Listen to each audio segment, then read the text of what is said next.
My 35M wife, 32F, has been cheating on me with our landscaper, and I honestly don't even recognize her anymore. Hey Reddit, I'm posting this from a hotel room because I genuinely don't know what else to do with myself right now.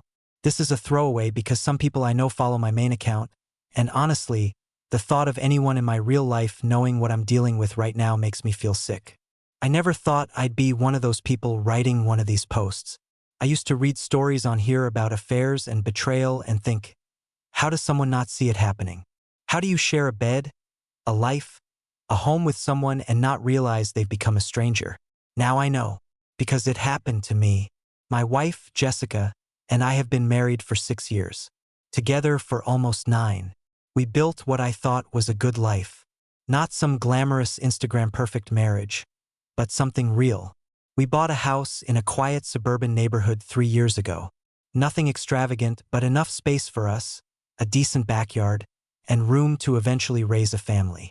I own a small construction business that I started from the ground up. Long hours, hard work, stress every day, but it gave us stability. Jessica works part-time in interior design. She always said working part-time gave her flexibility and freedom to focus on the house, her hobbies, and eventually kids when we were ready. To everyone around us, we looked solid. Friends would joke that we were couple goals. Family members would say how lucky we were to have found each other. And honestly, I believed that too. Sure, life wasn't perfect. I worked a lot. Sometimes I came home exhausted, dirty, mentally drained, wanting nothing more than to shower and collapse into bed.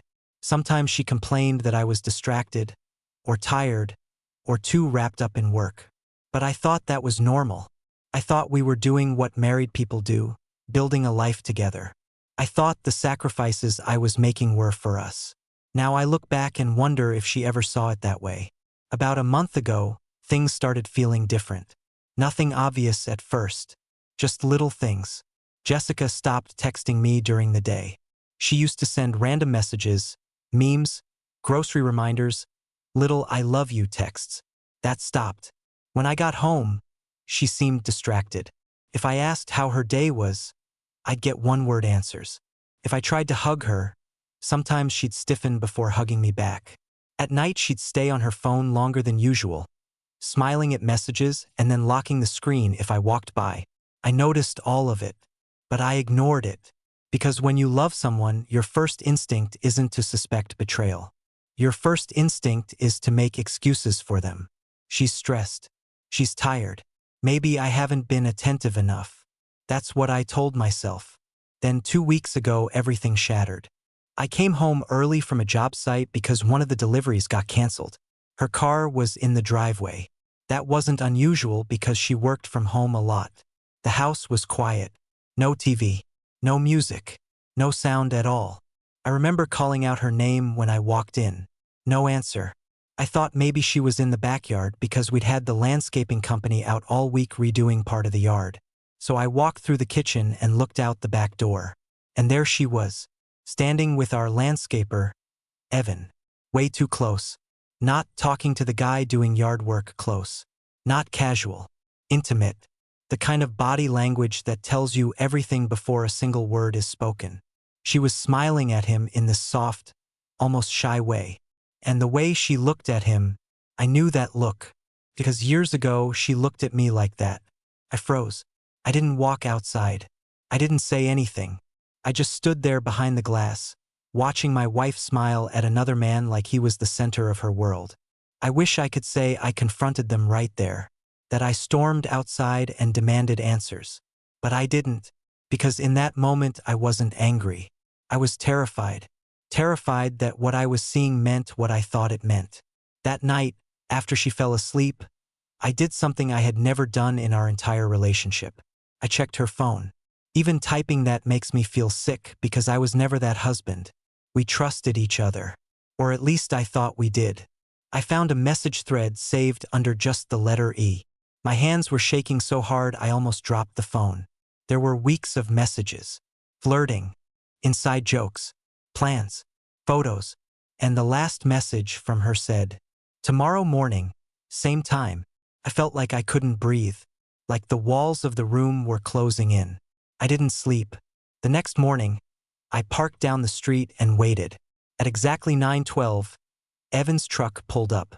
I watched him walk to my front door like he belonged there, like he had every right to walk into the house I pay for. I waited a minute, then walked inside as quietly as I could. The bedroom door was shut. I opened it, and there they were. I can still see it in my head, like the image burned itself into my brain. Jessica screamed. Evan jumped back, and I just stood there. I wasn't yelling. I wasn't violent. I was shaking so badly I thought I might collapse. Jessica started crying instantly, throwing words at me like any of them could undo what I'd just seen. She kept saying, "It just happened. It didn't mean anything. You haven't been there emotionally." That last one hit me harder than the cheating, because suddenly the years I spent killing myself to provide for us were being rewritten as neglect. Like all the sacrifices I made meant nothing. Evan kept saying he was sorry. I looked at him and told him to get out of my house. He left, and then Jessica did something I still can't wrap my head around. She made herself the victim. She said she was lonely. She said I was distant. She said Evan made her feel seen. I asked her how long. She said a few weeks. I found out later from one of her friends it had been almost 6 months. 6 months. Half a year of lies. Half a year of kissing me goodbye while sleeping with another man in our house. 2 days ago I found out she was still seeing him. A neighbor told me his truck was parked in front while I was gone. When I confronted her, she said he had just come over to talk. That's when something inside me just shut down. No yelling. No tears. No fight. I grabbed a bag, left the house, and checked into this hotel. And now I'm sitting here in this quiet room trying to process how the woman I loved turned into someone I don't even know. The worst part isn't even the sex. It's the lying. It's the fact that she watched me love her while betraying me over and over. It's knowing she saw my trust as something she could exploit. Part of me wants revenge. I want the house. I want the divorce. I want her to feel what I'm feeling. But another part of me is just exhausted. Because no amount of revenge changes the fact that the person I trusted most shattered something in me. I feel humiliated. I feel angry. I feel stupid. And underneath all of it, I feel this horrible calm. Like maybe deep down I already know this marriage is over. I just never imagined it would end like this. I loved this woman. I would have done anything for her. And she threw us away for the guy who cuts our grass. I keep replaying every conversation in my head, wondering how much of our marriage was real. Was she lying for 6 months? Longer? Did she ever love me the way I loved her? I honestly don't know anymore. Right now, I can't imagine ever trusting her again. I can't imagine looking at her and not seeing what I saw that morning. So I guess I'm here asking strangers what I already know. Has anyone actually come back from this? Has anyone rebuilt after this kind of betrayal? Because right now, I don't see a future where this marriage survives. And honestly, I don't know if I even want it to. Update 1. I didn't expect my first post to get so much attention.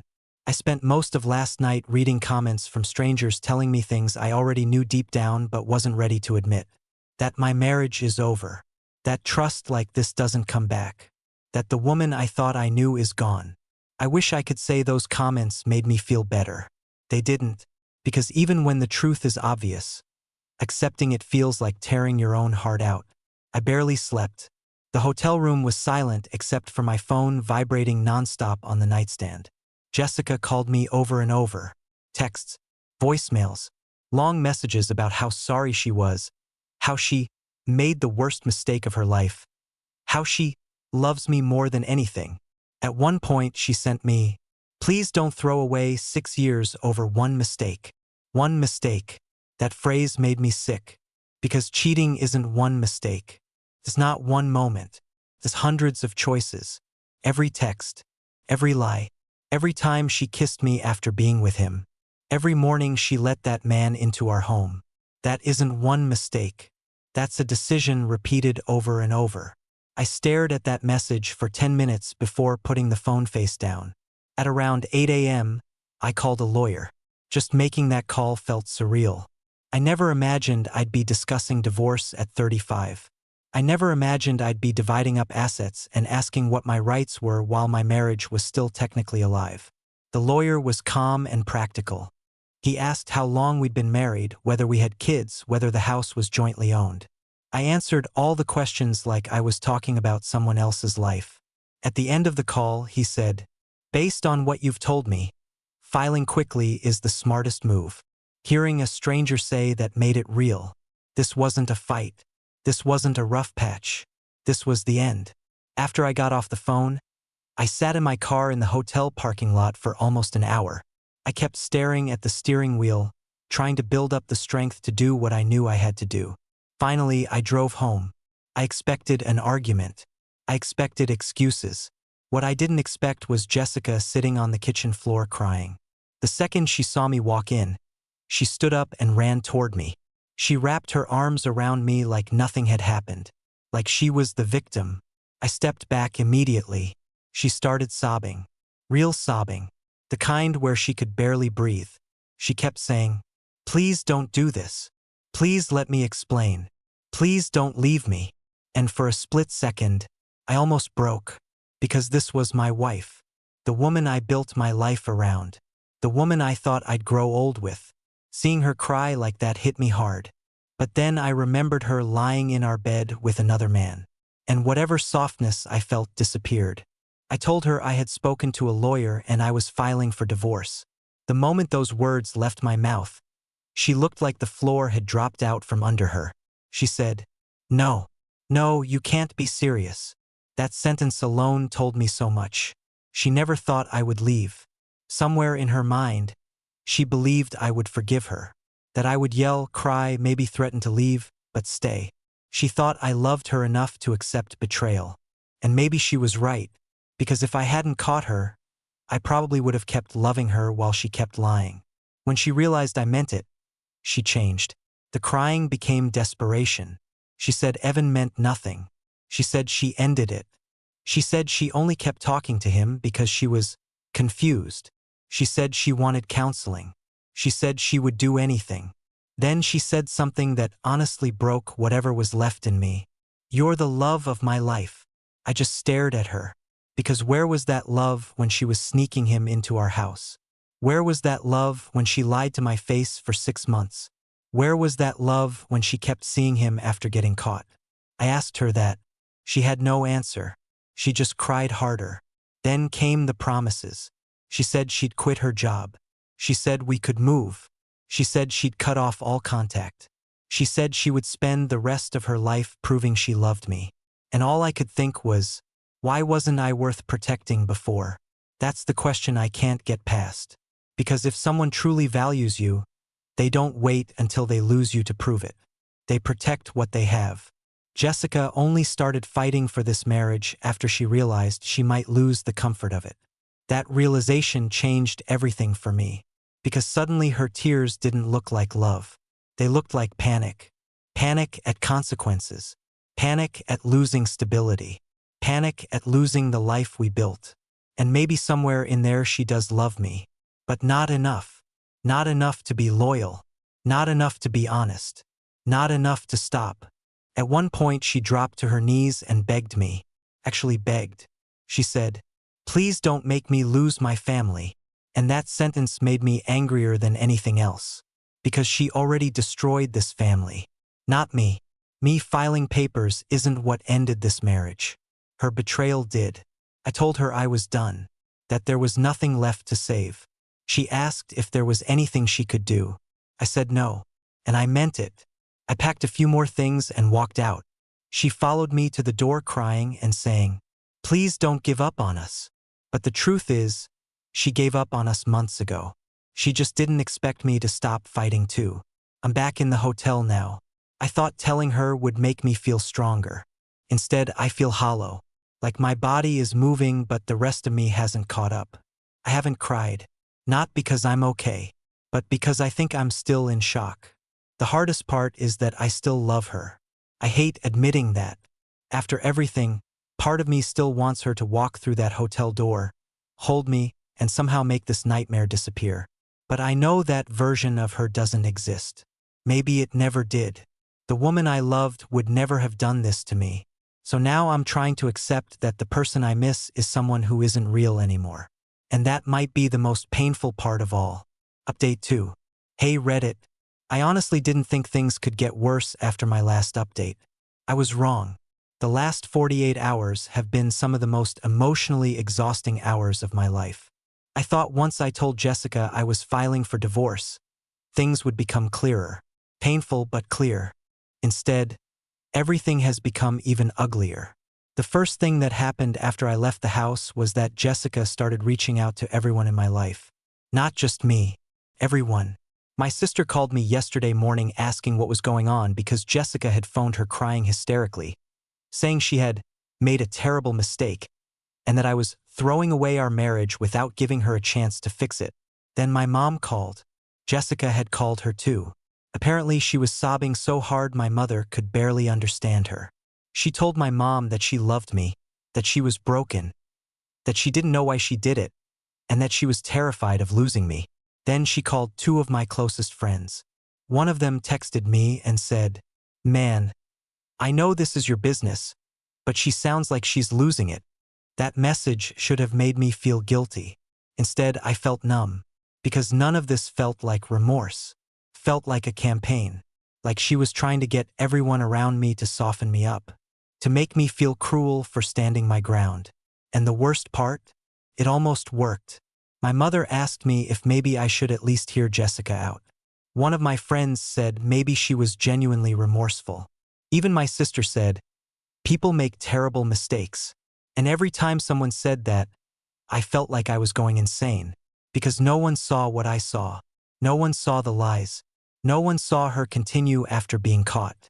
No one saw her choosing him over me again and again.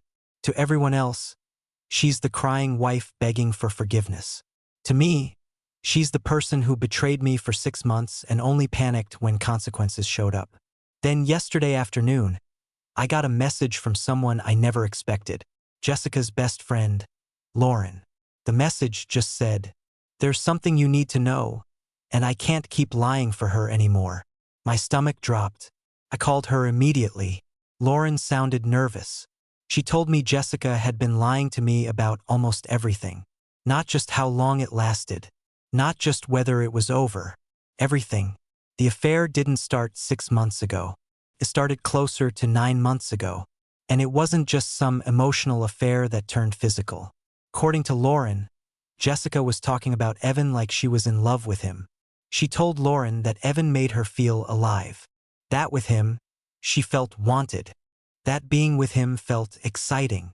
Reading those words in my head felt like being punched in the chest. Because while I was working late to provide for our future, my wife was telling another person that another man made her feel alive. Lauren kept apologizing. She said she wanted Jessica to tell me the truth, but Jessica was terrified I'd leave. Then Lauren said something that completely shattered me. She talked about leaving you for him, but she was scared he wouldn't commit. I actually had to sit down, because suddenly everything made sense. Jessica wasn't just cheating. She was considering replacing me. The only reason she didn't leave wasn't because she loved me. It was because she wasn't sure he wanted her. I asked Lauren if she was certain. She said yes. She said Jessica admitted that after I caught them, Evan backed off because he didn't sign up for drama. That's why Jessica came crawling back. Not because she chose me, because he stopped choosing her. I can't even describe what that realization felt like. For days I had been wondering if her tears were real, if maybe some part of her truly loved me. Now I know the truth.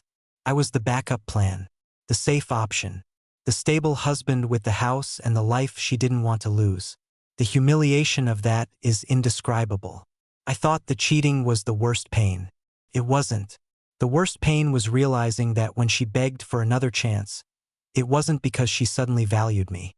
It was because the fantasy she risked our marriage for fell apart. I hung up with Lauren and just sat there staring at the wall. I kept replaying every word. She was going to leave me. She only stayed because he wouldn't take her. I have never felt that worthless in my life. An hour later, Jessica showed up at the hotel. I never told her where I was staying, but she figured it out because my truck was outside. She was crying before I even opened the door.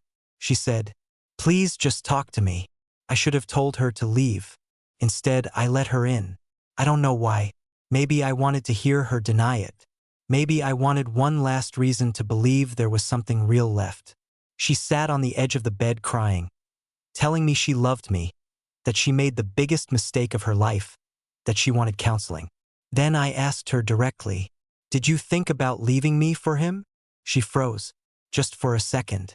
But that second told me everything. Then she said, "It wasn't like that." I asked again. She started crying harder. Then finally she whispered, "I was confused." That was it. No denial. No outrage. Just, I was confused. I felt something inside me die in that moment, because I realized I had been fighting for answers while she was still protecting herself. Even now, even after everything, she still wouldn't just tell the truth.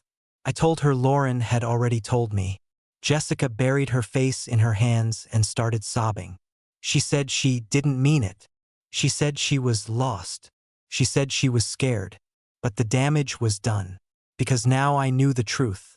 She didn't betray me because our marriage was broken. She betrayed me because she wanted something exciting and thought she could keep me as security. That realization changed something in me. For the first time since this started, I didn't feel devastated. I felt angry. Cold, focused anger. I told her to stop crying. I told her that if Evan had wanted her, she would have left me. She kept saying no. But I looked her in the eyes and said, "The only reason you're fighting for this marriage is because he didn't want you." She didn't answer, because she couldn't. I told her to leave. She begged. I said leave. She asked if there was any hope. I said no.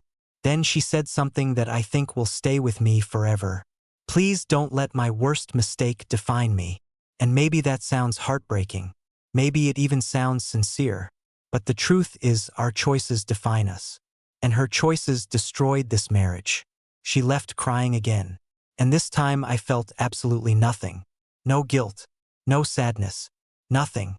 That scared me at first. But I think what I'm feeling is acceptance. The woman I loved doesn't exist anymore. Maybe she never did. And the version of me that would have done anything to save this marriage is gone too. Tomorrow I'm meeting with the lawyer to officially start filing. For the first time since all this started, I feel certain. Not because it doesn't hurt, but because I finally understand that what I'm grieving isn't my marriage. I'm grieving the illusion of it. And once the illusion is gone, there's nothing left to save. Update 3. Hey Reddit. Today the divorce papers were served. I knew this day was coming. I called the lawyer. I signed the paperwork. I gave the green light. Logically, I was prepared. Emotionally, I thought it would destroy me. For the last week, I've been living in a fog. Every hour has felt heavy. Every decision felt like I was dragging my own life toward something I never wanted. Even after everything I found out, part of me was still grieving the future I thought we were going to have. The house, the plans, the life we built. Even after the lies, the cheating, the humiliation, I was still mourning the version of my wife that I loved. So when my lawyer told me this morning that Jessica would be served today, I expected to fall apart. Instead, something happened that I didn't expect. For the first time since this nightmare started, I felt calm. Not happy, not excited, just calm. Like some part of me finally accepted that this was real. And that ending it was the right thing to do. I was at the lawyer's office when he confirmed the papers had been delivered. Less than 20 minutes later, my phone started exploding. Calls, texts, voicemails, Jessica, over and over. I didn't answer. Then the messages started coming in. "Please tell me this isn't real. Please don't do this. We can fix this. Please answer me." Then, "I'm coming to see you." I should have left. I should have ignored her. But I stayed. Part of me knew this would be the last time we spoke as husband and wife. About an hour later, she showed up at the lawyer's office. I've never seen her look like that before. Her makeup was smeared. Her hair was a mess. Her hands were shaking so badly she could barely open the door. She walked in crying so hard that everyone in the waiting room turned to look. She saw me sitting there and immediately started begging. Not quietly, not with dignity, begging. She kept saying, "Please don't do this to us. Please don't throw our marriage away. I love you." The strangest part was that hearing those words no longer affected me. Just days ago, hearing her cry made me feel like my chest was caving in. Today, it felt like listening to someone describe a tragedy that no longer belonged to me. She dropped to her knees in the middle of the office. Actually on her knees, crying, begging, and I just sat there, calm. She said she would do anything. Therapy, moving, changing jobs, cutting off every friend. Anything. She promised she would spend the rest of her life making this right. Then she said, "I know I don't deserve another chance, but please don't stop loving me." That line hit me, not because it made me emotional, because it made me realize something. She still thought this was about love. She thought if she cried hard enough, promised enough, suffered enough in front of me, I might choose love over self-respect.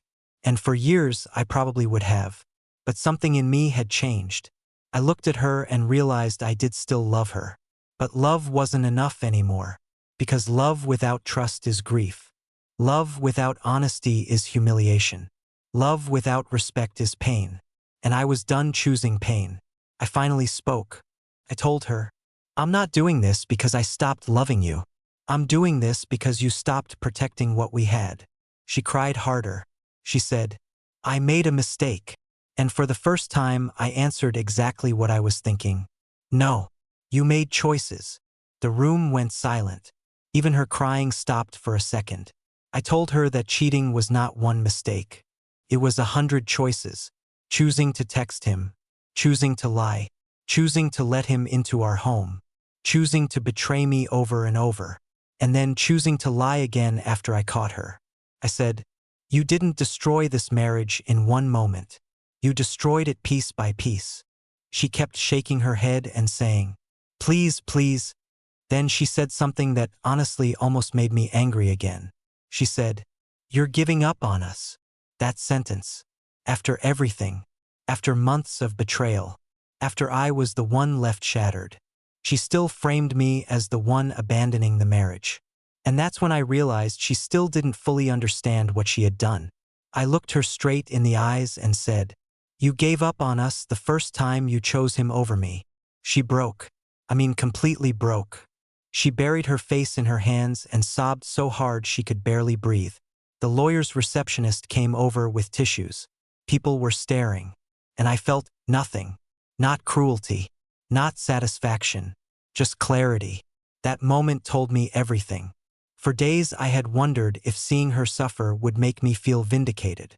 Didn't. Because no amount of pain on her side could undo mine. No tears could restore trust.